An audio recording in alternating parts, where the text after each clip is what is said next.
আপনি যে স্মার্টফোনটি ব্যবহার করেছেন জানেন কি একসময় ফোন মানে ছিল 1 কেজি ওজনের ইটের মতো শক্তিশালী ডিভাইস।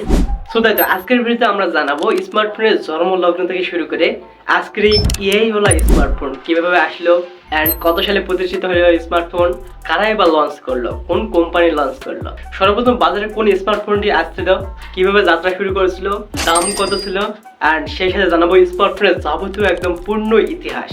যারা বিশেষ করে টেক লাভার রয়েছেন তার জন্য হোপফুলি আজকের ভিডিওটা খুবই স্পেশাল হতেই চলেছে। তবে মজার বিষয়টি এখানে স্মার্টফোন বা ফোনের আবিষ্কারের আগেও সর্বপ্রথম বাজারে আসছিল কার ফোন। হ্যাঁ, কার ফোন মূলত 1946 সালে সর্বপ্রথম আসছিল। কার ফোন মূলত কারে ইউজ করা যাইতো, তবে এর ওজন ছিল একদম অত্যাধিক, প্রায় 80 পাউন্ডের উপরে। তো বুঝতে পারছেন অবশ্যই কিন্তু একটা ওজনওয়ালা ডিভাইস ছিল। কেবলমাত্র ধনী ব্যবসায়ী, সরকারি কর্মকর্তা বা জরুরি বিভাগ ব্যবহার করত এই কার ফোনটা। তবে প্যারাদায়ক ব্যাপারটি এখানেই, এই ডিভাইসের সাথে কথা বলার জন্য অ্যাট এ টাইম 4টা ডিভাইস ওয়েটিং লিস্টে থাকতো। হ্যাঁ, দীর্ঘ সময়ের জন্য কিন্তু ওয়েটিং লিস্টে থাকতো। আসলে প্যারাদায়ক ব্যাপার ছিল, তাই না? সো এভাবে আস্তে আস্তে দিন রাত গড়তে গড়তে একটা পর্যায়ে চলে আসে স্মার্টফোনের যাত্রা। হ্যাঁ, স্মার্টফোন 1973 সালে মটোরোলা দীর্ঘ প্রায় 10 বছরের অক্লান্ত পরিশ্রমের পর বিজ্ঞানী মার্টিন কুপার 1983 সালে মটোরোলা একটা ফোন বাজারে লঞ্চ করে। Motorola Diana TAC 8000X। বলা চলে ইতিহাসের এইটাই প্রথম ফোন। এছাড়াও এই ফোন দিয়ে শুধুমাত্র ফোন কল করা যাইতো, তাছাড়া কোনো ধরনের মেসেজ সিস্টেম ছিল না। এছাড়াও বিশেষ কোনো ধরনের অ্যাপেরও সিস্টেম ছিল না। তবে স্যাড ব্যাপারটি এখানে, এই ফোনটাকে চার্জ করতে সময় লাগতো প্রায় 10 ঘন্টা, আর ব্যাটারি ব্যাকআপ হিসেবে পাওয়া যেত শুধুমাত্র 30 মিনিট। ভাবা যায় 10 ঘন্টা কোথায় আর কোথায় 30 মিনিট, একদম রাত আর দিন তফাৎ। তবে মজার ব্যাপারটি এখানে, তখনকার সময় এই ডিভাইসের ওজন ছিল প্রায় 10 কেজি। এখনও তো 10 কেজি রয়েছে। বাবা যায় কতটা ডিফারেন্স তখনকার আর এখনকার মাঝে। এর দাম ছিল কিন্তু একদম আকাশচুম্বী। প্রথম যেহেতু স্মার্টফোন লঞ্চ হয়েছে, দাম বেশি থাকবে এটাই স্বাভাবিক। 1995 মার্কিন ডলার ছিল, যা আজকের বাংলার টাকায় 4 লক্ষ টাকা।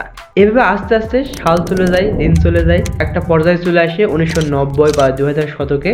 বিভিন্ন স্মার্টফোন ব্র্যান্ড স্মার্টফোন লঞ্চ করে, নোকিয়া, সনি, এছাড়াও অনেক ডিভাইস চলে আসে বাজারে। ছোট ডিসপ্লে, কিপ্যাড, ফিচার ফোন। এছাড়াও তখনকার যুগে একটা ইন্টারেস্টিং গেম ছিল স্ন্যাক গেম। হ্যাঁ, নোকিয়ার সেই ফোনে স্ন্যাক গেম ছিল। এটা হয়তো আপনারা কম বেশি প্রত্যেকেই খেলেছেন। যাদের কিনা এই ডিভাইসটা ছিল। আমিও বহুতবার খেলছি রে ভাই। আসলে ইন্টারেস্টিং ব্যাপার ছিল এটা তখনকার সময়, রাইট নাও। সো এভাবে আস্তে আস্তে প্রযুক্তির চাকা ঘুরতে ঘুরতে সাল চলে আসে 2007। মূলত এই সময় স্মার্টফোনের রাইট নাও একটা বিপ্লব ঘটে, বুম ঘটে। অ্যাপেল বাজারে আনে সর্বপ্রথম আইফোন। তো সেই স্মার্টফোনটা অনেক কাজবাজ করা যাইতো, অ্যাপের আইকন ছিল, টাচ করা যাইতো, মাল্টিটাচ স্ক্রিন ইউজ করা যাইতো, টাচ করে বিভিন্ন আইকন পরিবর্তন করা যাইতো, এছাড়াও বিভিন্ন ওয়েবসাইট ব্রাউজ করা যাইতো। সো এক কথায় বলতে পারেন ওই যে কম্পিউটারের স্বাদগুলো কিন্তু স্মার্টফোনের মাধ্যমে নেওয়া যাইতো। সো বলা যায় সর্বপ্রথম কিন্তু ওই যে আইওএসই সর্বপ্রথম স্মার্টফোন বাজারে আনে। মূলত তখন থেকে ফোনের বা আধুনিক স্মার্টফোনের মোড়টা ঘুরে যায় এই সময় থেকেই। সাল 2008।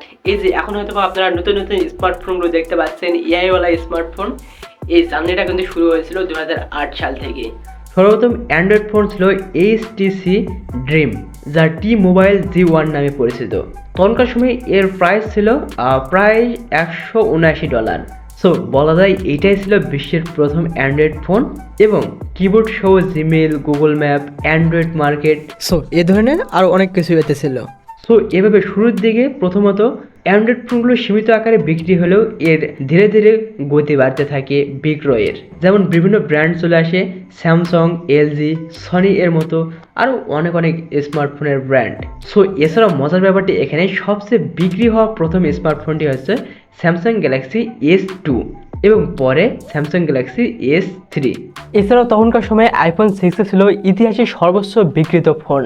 তবে মজার বিষয়টি এখানে, প্রথম স্মার্টফোনের ব্যাটারির সাইজ ছিল প্রায় মাত্র 1200 mAh। সো এভাবে আস্তে আস্তে স্মার্টফোনের প্রকোপ ঘটে। দেন ডেফিনেটলি বস, এখন হয়তো আপনারা দেখতে পাচ্ছেন হাই কনফিগারেশনের ক্যামেরা, হাই কনফিগারেশনের প্রসেসর, অ্যান্ড সেই সাথে বড় ধরনের একটা এআইয়ের ইমপ্লিমেন্ট। সো এছাড়াও যদি আপনারা দেখেন Vivo X200 ultra, Xiaomi 15 ultra, Samsung Galaxy S24, S25 ultra, এছাড়াও আইফোন 16 প্রো ম্যাক্স, এগুলো কিন্তু রাইট নাও বর্তমান সময়ে সেই লেভেলের জনপ্রিয়, হ্যাঁ সেই সাথে ডিমান্ডেবল ডিভাইস। এগুলো সিরিজ কিন্তু জাস্ট এক ডাকে এক নামে প্রত্যেকে চিনে যায়, আর প্রত্যেকবার তো সেই লেভেলে সেল হয়। সো এই যে স্মার্টফোনের জার্নিটা হয়তো বা আপনারা ভালোই এক্সপিরিয়েন্স করলেন, বাট এই গল্পটা কিন্তু জাস্ট কয়েক মিনিটের মধ্যে বলা গেল, কিন্তু এতটা স্ট্রাগল, এতটা পথ পাড়ি দিয়ে কিন্তু তারপরেই এখন আমরা এত হাই ডিমান্ডেবল ডিভাইস দেখতে পাচ্ছি রাইট নাও।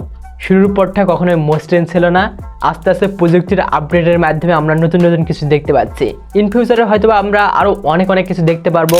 তো ভাই ব্রাদার, আজকের ভিডিওটা আপনাদের কেমন লাগলো? ভালো লাগলে অবশ্যই একটু লাইক মারতে পারেন। তো আজকের ভিডিওটি একটু কাইন্ডলি একটু কমেন্টে জানিয়ে দেবেন কেমন লাগলো। যদিও আজকের ভিডিও একটু অনেক পরিশ্রম করে অ্যান্ড রিসার্চ করে তৈরি করা হলো ভাই লোক, তো ডেফিনেটলি একটু চ্যানেলটিকে সাবস্ক্রাইব করতে পারেন। সবাই ভালো থাকবেন, সুস্থ থাকবেন, আমাদের একটু দোয়া করবেন। আল্লাহ হাফেজ।